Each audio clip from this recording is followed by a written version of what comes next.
इंदौर के ट्रांसपोर्ट कारोबारी राजा रघुवंशी वो शिलोंग गए थे अपनी बीवी के साथ में घूमने और उसके बाद में उनकी हत्या हो गई। हत्या होने के बाद में मेघालय की पुलिस, इंदौर की पुलिस और पूरा का पूरा देश दरअसल ये जानने के लिए बिल्कुल बेताब था कि आखिर जो कपल घूमने के लिए गया है और जो जिनकी नई नई शादी हुई है, जो कपल घूमने के लिए गया है, आखिर उनको किसने उनका कत्ल कर दिया। और क्योंकि पति की लाश मिल गई थी, बहुत सड़ी गली हालत के अंदर मिली थी और पत्नी गायब थी और पत्नी को लेकर काफी कयास लगाए जा रहे थे। ये कयास लगाए जा रहे थे कि कहीं उनको बांग्लादेश जो ह्यूमन ट्रैफिकिंग है उसके लिए तो कहीं शिफ्ट नहीं कर दिया गया या उनको कहीं वहां तो नहीं ले जाया गया।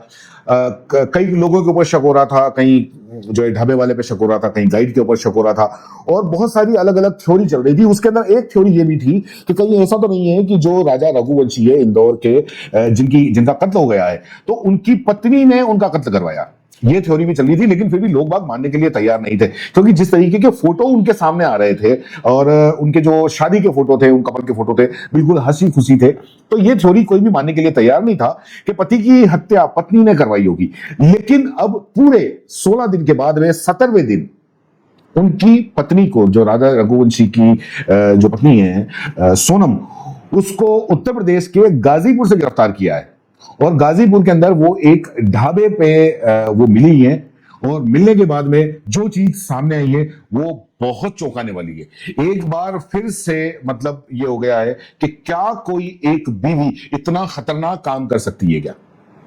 आप देखिए कि जो आरोप सामने आ रहे हैं वो आरोप सीधे सीधे लग रहे हैं कि जो राजा रघुवंशी है उसकी हत्या जो है वो उसकी पत्नी सोनम ने करवाई। 17 दिन के बाद में यूपी के गाजीपुर के ढाबे पर वो मिली है, काफी अस्त व्यस्त हालत के अंदर मिली है। और उसके बाद में जो मेघालय के जो डीजीपी आई नोरांग, उन्होंने ये दावा किया है कि जो पत्नी है सोनम, उसने ही पेशेवर हत्यारों को सुपारी देकर के मर्डर करवाया था। और उससे पहले मेघालय के जो सीएम है कॉनराड संगमा, उन्होंने एक्स पर पोस्ट करके यह भी जानकारी दी कि वारदात में शामिल 3 हमलावरों को गिरफ्तार कर लिया गया है। हमलावर मध्य प्रदेश के ही रहने वाले हैं क्योंकि ये एक अपने आप में बहुत बड़ा ये केस हो गया था, पूरे देश के अंदर बहुत बड़ा केस हो गया था।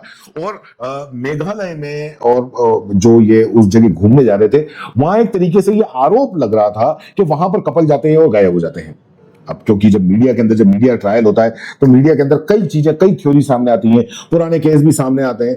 तो ऐसा लग रहा था जैसे कि अगर वहां कोई भी घूमने के लिए जाएगा और वो गायब हो जाएगा, उसकी मृत्यु हो जाएगी। ऐसे में क्योंकि जब जो टूरिस्ट सिटी होती है या टूरिस्ट राज्य होते हैं और इस तरीके के, अगर जैसे कि चाहे वो हम ये जम्मू कश्मीर वाला मामला ले लें या वो ले लें, तो ऐसे में जो टूरिज्म है वो बहुत प्रभावित होता है और कई जगह के तो पूरे राज्य की जो इकोनॉमी है वो टूरिज्म के ऊपर टिकी हुई रहती है।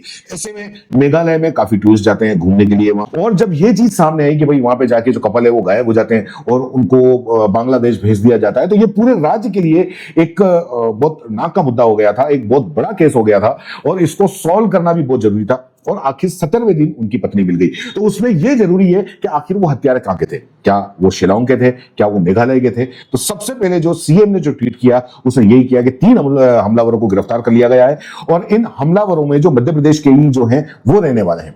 फिलहाल एक और हमलावर है जिसकी तलाश जारी है। इधर जो सोनम है, सोनम के पिता हैं, वो इस बात को मानने के लिए तैयार नहीं है। वो बिल्कुल इनकार कर रहे हैं कि उनकी बेटी ने अपने पति की हत्या करवाई होगी। उनका कहना है कि मेरी बेटी बेगुनाह है और मेघालय की जो पुलिस है उसे फंसाने की कोशिश कर रही है और वो एक तरीके से झूठी कहानी कर रही है। गाजीपुर के जिस ढाबे पर रविवार देर रात 1 बजे सोनम पहुंची, उसका मालिक है साहिल यादव, उसमें उसके जो मीडिया के अंदर बयान आए उसके अंदर बताया है कि सोनम बदहवास हालत में मेरे पास में आई, रो रही थी। उसने मुझसे मोबाइल मांगा और कहा कि मुझे अपनी फैमिली से बात करनी है। फोन पर वो रोने लगी। ढाबे पर मौजूद एक परिवार की महिला ने उसे ढांढस बंधाया, उसको समझाया और इतनी देर में सोनम के भाई का वापस मेरे पास में कॉल आया, यानी कि ढाबा मालिक था उसके पास में कॉल आया और मोबाइल पे कॉल आया और उसने कहा कि मुझे पुलिस को फोन करने के लिए कहा, मतलब ढाबा मालिक को कहा कि तुम पुलिस को फोन कर दो। और सोनम की बरामदगी को लेकर 2 तरह की अब बातें हैं वो सामने आ रही है। पहली बात ये कि गाजीपुर के एसपी डॉक्टर इरज राजा ने यह बताया कि गश्त के दौरान पुलिसकर्मी ने नंदगंज के काशी ढाबा पर एक महिला को बेहोशी की हालत में पड़ा हुआ देखा और पुलिस पूछताछ में पुष्टि की गई कि ये वही सोनम रघुवंशी है जो अपने पति राजा रघुवंशी के साथ शिलोंग में लापता हुई थी। और जिला अस्पताल में चेकअप के बाद में जो सोनम को 1 स्टॉप सेंटर में रखा गया है।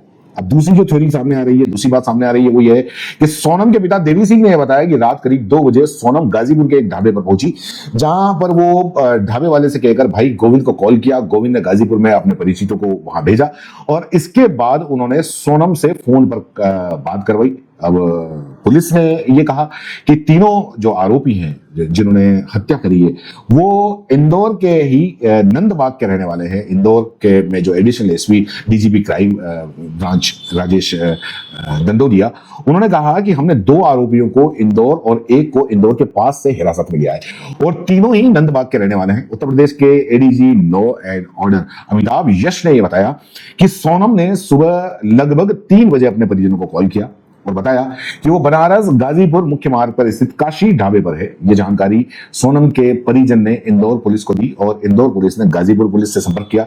गाजीपुर पुलिस ने सोनम को बरामद किया, उन्हें तत्काल अस्पताल ले गए, जहां मेडिकल जांच करवाई। सोनम को 1 स्टॉप सेंटर भेजा गया। इन्वेस्टिगेशन में के वक्त में मेघालय पुलिस इंदौर में मौजूद थी। वो इस समय गाजीपुर के रास्ते में है और उसको आते ही सोनम को उन्हें सुपुर्द किया जाएगा। यूपी पुलिस ने अभी कोई भी इन्वेस्टिगेशन नहीं की है, ना ही कोई इंट्रोडक्शन किया है, मतलब कोई भी पूछताछ की है। ये सारा काम है वो मेघालय की पुलिस ही करेगी। इंदौर में एडिशनल डीसीपी जो क्राइम ब्रांच है राजेश दतोड़िया, उन्होंने कहा कि मीडिया को जानकारी दी। उनके मुताबिक जो राज कुशवाहा है, विशाल चौहान और आकाश राजपूत, ये 3 लोग हैं, इनको गिरफ्तार में लिया है। आनंद नाम का एक और युवक है, वो फरार है। उन्होंने ये भी बताया कि मेघालय पुलिस ने इन सभी पर शक जताया है। आगे की जांच मेघालय पुलिस ही कर रही है और उन्होंने ये भी कहा कि हम उनको पूरा सहयोग करेंगे। मेघालय पुलिस ने एक प्रेस रिलीज भी जारी किया। उन्होंने मई 2025 ईस्ट खासी हिल्स में हनीमून मनाने गए एक जोड़े की गुमशुदगी के सिलसिले में 3 लोगों को गिरफ्तार किया है। इसमें से 2 इंदौर और 1 ललितपुर से हैं। राजा रघुवंशी मृत पाए गए, जबकि उनकी पत्नी सोनम रघुवंशी ने अब उत्तर प्रदेश के नंदगंज थाने में सरेंडर किया है। वह यूपी पुलिस की हिरासत में है।